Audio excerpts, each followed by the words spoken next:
welcome to this video. My name is Ali Cortez, and today we will explore the differences between two popular data structures, arrays and stacks.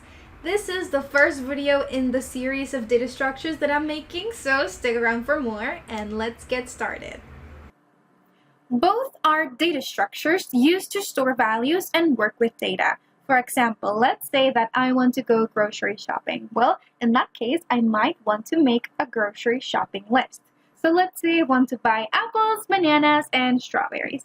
Well, if I wish to represent those points of data in an array, it would take what we usually visualize as a horizontal diagram. So in this case, we start with our index at point 0.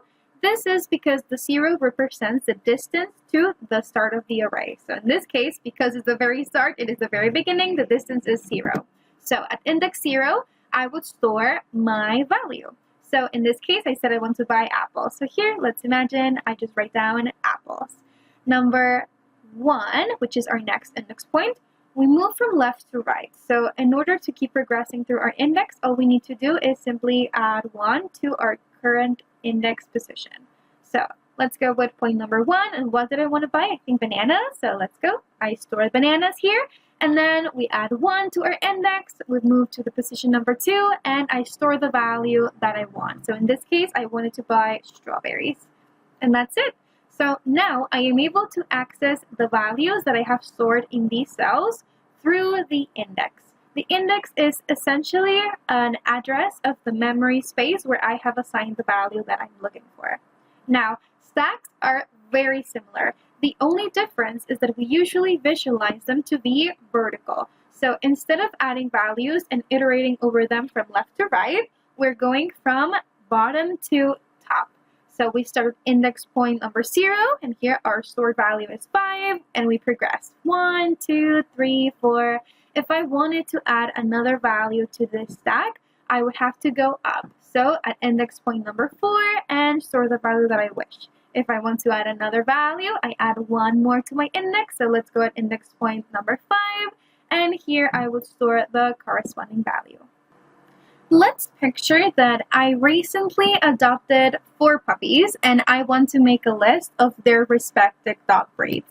Well, if I choose to store them in an array, I could easily start at index point number 0 and store my first value. So let's see, my first puppy this seems to be a golden retriever. So I would store golden retriever in my first cell. Well, actually, cell number 0, but it's the first one. So let's continue. We progress to the right. So let's start at index point number 1 and we store our next value. In this case, the dog breed. I think this is a Labrador. So on and so forth.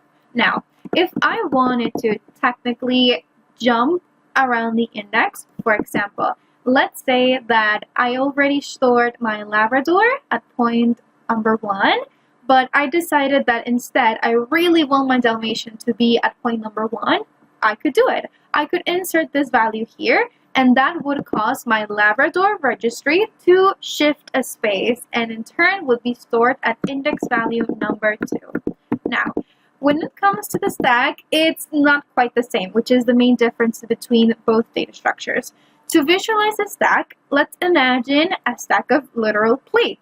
So in this case, it would be quite difficult to simply add a plate to the middle of the pile or at the very beginning. It would be complicated, they are fragile, and it could end up breaking them. So we shouldn't do that. So what we end up doing instead is simply adding a plate on top. That is the exact equivalent. So let's say that I already stored my Labrador and I already stored my Dalmatian. If I wanted to add my Golden Retriever or my Beagle to the stack, I would not be able to put them before or in between any of the other values. I am only able to add them at the very top. Now, let's pay attention here because this is fundamental and will make an entire world of difference when we understand what differentiates an array from a stack. A stack is an array with 3 additional constraints. Imagine you are signing a contract, and if you want to use a stack, you will follow the same foundation of an array with these 3 added conditions. Number 1, data can be inserted only at the end of the stack. Number 2, data can be deleted only from the end of the stack. And number 3, only the last element of a stack can be read. In order to dive deeper into the differences between these two data structures, we must understand their differences in efficiency. So to achieve that, let's take a look at this graph. So here we are visualizing different big O notations. Now, we won't go into what big O notation is or how it is calculated in depth right now, but the only thing you need to understand for now is that big O notation is a tool to describe the efficiency of an algorithm, specifically how it scales up depending on its input size. So here it is very intuitive to understand that the efficiencies on the more green end of the spectrum are faster, more effective, whereas the efficiencies on the red end of the spectrum are less fast than the other alternatives. So in this case, O of 1 and O of log n are the most efficient big O notations that we have. So let's go back to our comparison over here, and we see that insertion in an array usually has an efficiency of O of n. So let's go back to our graph. Remember, O of n. That falls pretty much in the middle of our spectrum, so it is not terribly inefficient, but it's also not the best option there is. Let's go back to our tables over here. So insertion. With insertion, we refer to adding a value to our array at any point except the very end. When we are inserting at the very end, the efficiency changes to O of 1, which is a great step up in efficiency. Now, insertion and deletion share the same efficiency, take the same amount of time. Why is that? Well, when we have an array, let's visualize a very simple 3-cell array. We have 0, 1, 2 are indexes. So if I decide to insert a value in this cell where I already had a value placed, what I need to do is insert the new value and shift all the others to the right. So that effort that the computer has to do in order to shift all of the values is what increases the time and diminishes the efficiency.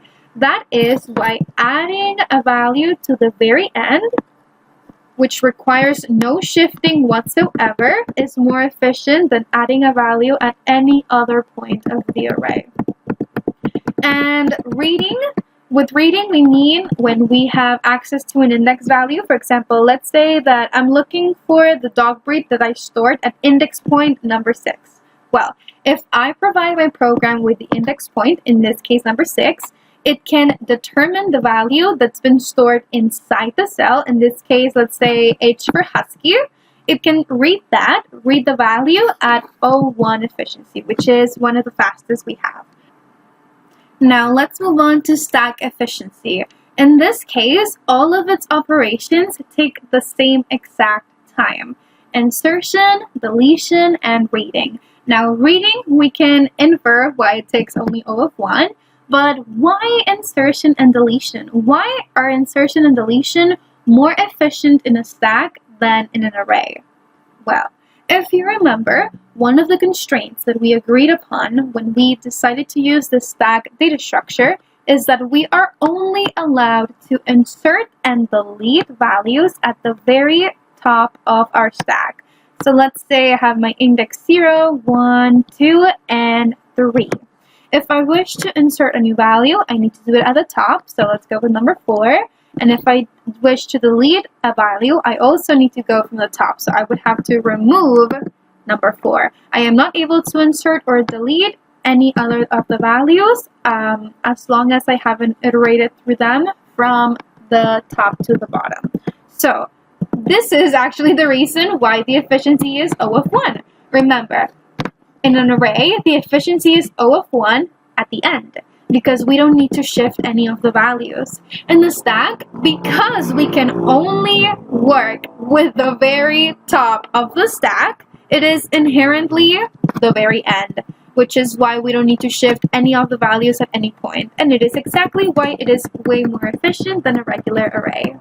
Now, remember how I mentioned that we are not able to insert or remove any of the values in a stack if it is not at the very top, meaning the last one that was added? Well, That means that we also cannot sort through the values so we can order them, and we also are not able to read any of the values that are not the latest one we added. So if I had a stack again with my dog breeds, let's say I have a Husky, I have a Dalmatian, and I have a Labrador. If I want to read the values, if I want to know what I have stored in my stack, I am only able to look at the last one I added. I cannot read my other breeds that I have added to my stack. The purpose of the stack. I don't need the ability to search or sort. So strip those features away and give me the fastest possible add/remove speed. So essentially, when we decide to use this data structure of a stack, we're saying for this specific problem I'm trying to solve, for this specific algorithm that I want to use, I don't need to search and I don't need to sort my data. So I am going to sacrifice those features that I do not need for this precise problem that I am working on, and instead I will use those sacrifices to earn the best add and remove speed that I can achieve.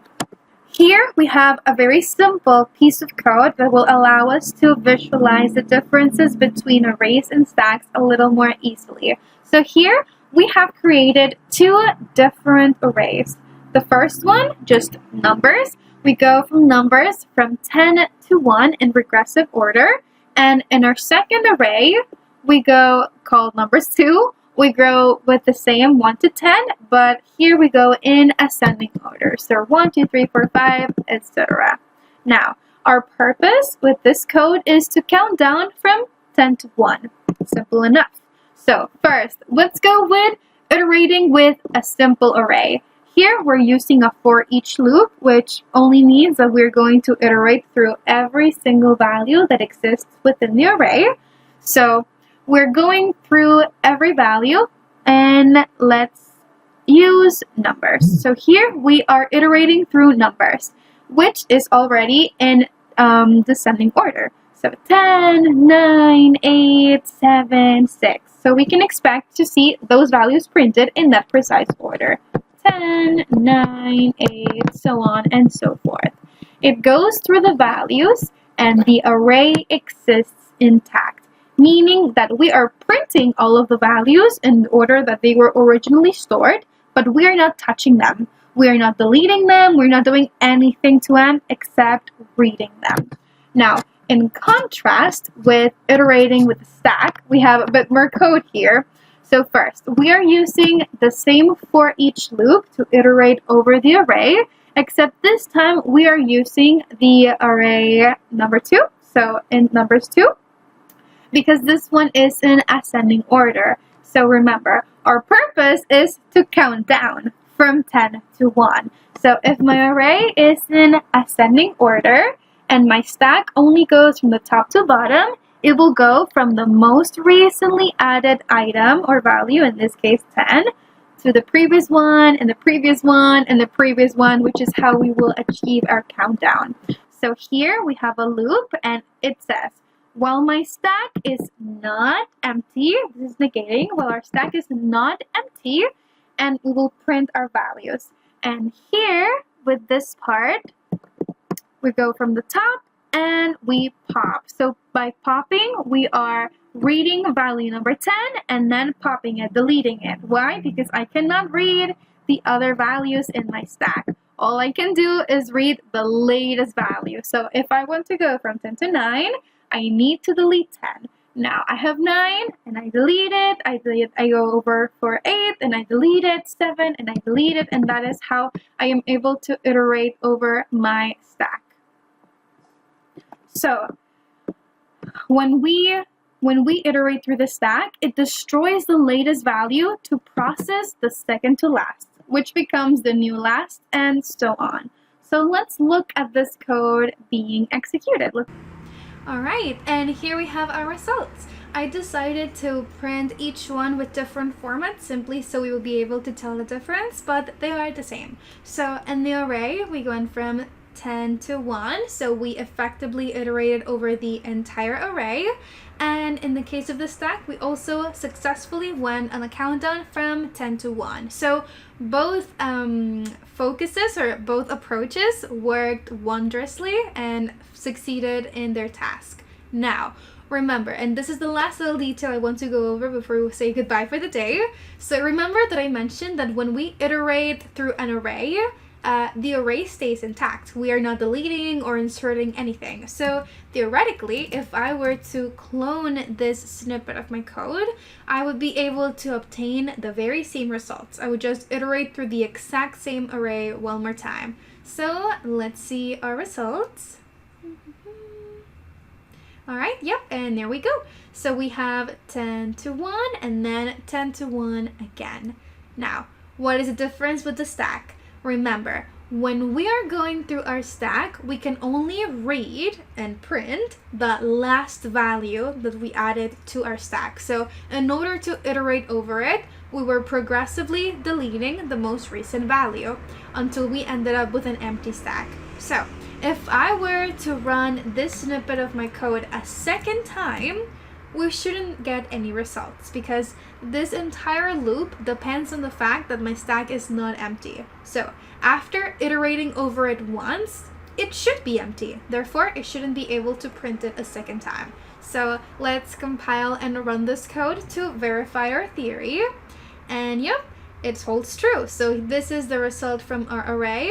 And when we look at the results from our two stack operations, we only have the first one, and in the second one, we just have blank space because there is nothing else for the loop to iterate over. So I hope that this video was helpful to understand the differences between arrays and stacks, and in a future video, we will explore in which type of situations and algorithms each data structure is the most efficient.